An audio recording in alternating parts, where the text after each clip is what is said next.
Oh man, Dragons Dogma 2, it's finally here. I wonder how the Steam reviews are looking. Oh god. What's up you guys, it's Jay, and it really feels like every single game I've been looking forward to has been played with either drama or the game just ended up being straight dog shit. But we have had some saving graces like Baldur's Gate 3, but another game I was really looking forward to was Dragons Dogma 2. And when it came out and I saw that Steam page, I was pretty worried. We're gonna get into the game's controversy here soon, but I just want to set the stage a little bit for you. A few months ago, I decided to give Dragons Dogma 1 a shot because I copped it on Steam for really cheap and I heard great things about it. At first, I wasn't all that into the game, but I gave it a few hours and it very quickly became one of my favorite RPGs. I fell in love with the dark and gritty atmosphere, and I fell in love with the uniquely thought out combat system with vocations and the management of pawns. It had its flaws for sure, but I've never really experienced an RPG quite like Dragons Dogma. So I loved it and I loved making my video on it. And the thing about Dragons Dogma is there really isn't an experience similar to it. So obviously I was pretty excited for the game's long-awaited sequel. And although I can't say I'm a veteran of the series, I'm definitely a big fan and I had high hopes waiting for the release. Especially after all the trailers made it feel like it was going to be everything the original was and more, and here we are today. The game on release had a ton of controversy regarding its microtransactions, and as people played, many had major performance issues as well. Welcome to modern gaming, I guess. So when I went to go play it, I was pretty upset, to be honest. Not that I thought the game was going to be bad, but I was just upset that the game I was stoked for was being received really terribly. But nonetheless, I wanted to see for myself, and well, I'm about 70 plus hours in, and all controversy aside, I genuinely think that Dragons Dogma 2 is an amazing game. And it's really unfortunate that Capcom's GREED has overshadowed this amazing sequel, and it's everything I was hoping for, if not more. To be clear though, I don't think this excuses the game's terrible performance issues, and there are still some things that I don't like, but I went into it wanting more of what I came to love about the original, and that's what I got. But before we fully dive in, I just want to warn you that there will be spoilers in this video, so you've been warned. The master works all, you can't go wrong. The character creator in Dragons Dogma 2 is actually really good. The detail, especially with the Beastren race, is pretty insane. Obviously, I love me a good character customization. Yeah, the facial expressions are not the greatest, but hey, it's better than Starfield. For my starting class, or vocations as they're still called, I chose Fighter. You get 4 to choose from at the beginning, but you unlock all the other ones as you play and do side quests, and you can change your vocation at any time too. But I knew as soon as I could get my hands on a greatsword, I was gonna go Warrior because I love big swords. What can I say? But Dragons Dogma 2 opens with you carrying a boulder, working hard, you know, then very quickly the game opens up with a quick riff and ride, and bam, the journey begins. After starting my New Game Plus playthrough, I realized how much I appreciate how quickly they just throw you into the game. Right off the bat too though, the environments are just straight beautiful in this game. I was a little worried that the sequel would lose its grittiness because of how beautiful the environments are, but honestly, even though it does lose the dark vibe from the original a little bit, the world feels a lot more alive than the first game, and it's very easy to immerse yourself into the world. And there are still plenty of moments where the game brings back that harsh feeling Dragons Dogma 1 was so good at portraying, and you'll especially feel it in the endgame. So anyway, after the poor Griffin crash lands and you pay your respects to the little legend, you can start your journey into the land of Vermund. The game will give you a quick little tutorial to help you get your bearings, and once you make it to this little outpost, you can create your main pawn. Obviously, they brought back the infamous pawn system that veterans know and love. So I took my sweet time making my boy Yishiti my Beastren homie. Good game, baby. But the pawns in Dragons Dogma 2 are in every way, shape, and form so much better than the original. Don't get me wrong, they were great in the original, but they were pretty fucking stupid sometimes. The new pawn AI is way more intelligent. I was actually pretty impressed how well they would perform in combat, and they only got better the more I leveled and managed my party better. Dragons Dogma 2 has the same amount of pawn customization as well. You can fully kit out your main pawn however you want, and you can change their vocations at any point too. My boy Yishiti was a mage the entire time because I like the utility that mages bring to the table. So you'll have your main pawn, and then you can hire an additional 2 pawns that other players have created, which allows for some great party customization. I was a melee class for the entirety of my first playthrough, so I always wanted pawns with range, or sometimes to switch things up, I'd want a quick rogue alongside me. But the pawn system will always be such a good idea, and I'm so happy they only improved on it further in the sequel. Well, besides besides the dragons plague, which can kill entire towns if you don't catch the symptoms. I'm lucky enough that I haven't experienced this yet, but I've read horror stories where a pawn will get sick and then completely ruin your playthrough. So look out for flashing red eyes in your pawns. Just a little PSA for you. Another cool thing I liked about the pawns is when they're out in other players' parties and they stumble upon a dungeon or treasure chest you haven't found, you can have your pawns take you to that location. Or if they've completed a quest that you haven't done yet, they'll act as a sort of guide for you too. Beside it being annoying sometimes, but all you hear is,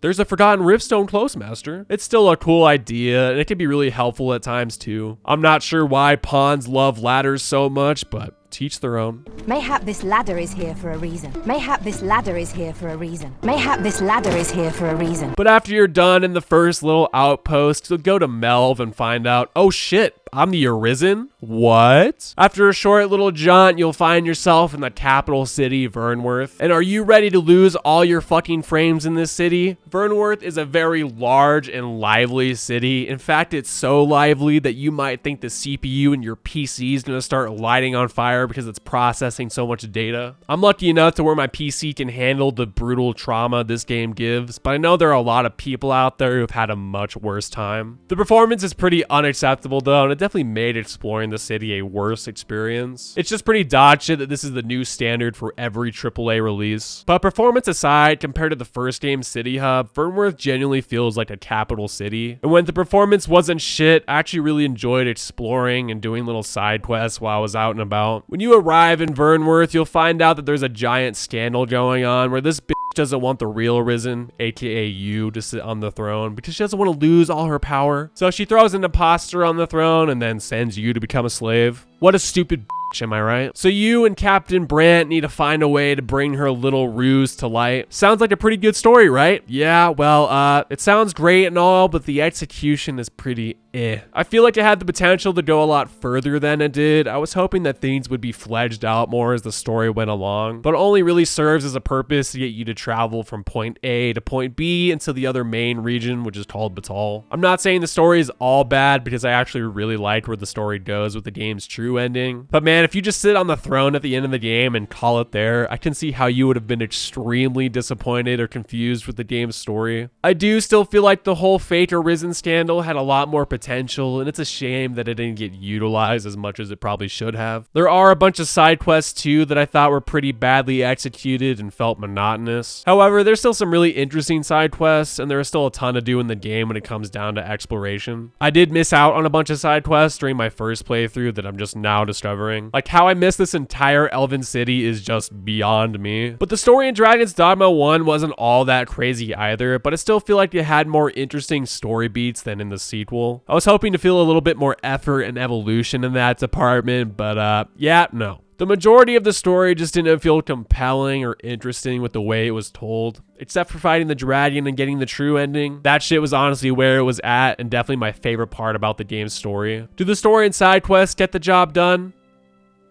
Yeah, but this is Dragons Dogma we're talking about, so does the story really matter? No, because obviously the fucking gameplay is where it's at. Because this is what takes the game from being mid to a 9 out of 10. I love the combat and exploration in Dragons Dogma 2. The way that each vocation feels so different from one another, and having the ability to switch out whenever you want, paired with the top-notch pawn system, on top of fighting insane monsters while you're out exploring. That's what it's all about, baby. There are a ton of vocation options once you actually start unlocking them. Like I said earlier, I wanted to go warrior for my first playthrough, and that's exactly what I did once I got my hands on a greatsword. I know I probably went for one of the more boring classes, but dude, warrior feels so fucking good to play. The sound of swinging your big ass sword, bonking the shit out of monsters just feels so amazing. I went warrior in the first game, so I wanted to stick with what I already knew I was gonna love. Warrior does feel amazing though, and all the abilities feel powerful and beefy, and pairing it with some ranged pawns, the synergy was awesome. For playing such a basic class, I was having so much fun, and I was intentionally taking any and every fight I could. However, currently in my New Game Plus playthrough, I'm trying out all the vocations that I didn't touch, and it's actually crazy how different each vocation feels compared to one another. It's like playing a whole different game. I figured I'd probably put the game down once I finished the end game, but I was hooked by the time I started up New Game Plus. Recently, I've been mostly using Mystic Spearhand, and it feels just as amazing as Warrior. It's really cool being able to use magic to teleport and then and dive down on enemies. Going from a very slow class like Warrior to a very fast class like the Mystic Spearhand has really helped keep the game feeling fresh. I have messed around a bit with the other classes like Rogue or Archer, but one I'm really excited to try is Warfarer. I think having a class that's able to switch weapons on the fly is just straight genius. So once I level up all the other vocations, I'm 100% going to use it because it seems like such a fun vocation to use. There is a lot more enemy variety in Dragons Dogma 2 compared to the first game too. You're going to spend a lot of time fighting in this game, and it's nice having different monsters to fight so it doesn't get too stale. Now don't get me wrong, you'll fight a bunch of annoying fucking goblins or hobgoblins, but when it comes to the big boy monsters, you'll get a ton of variety. They brought back the OG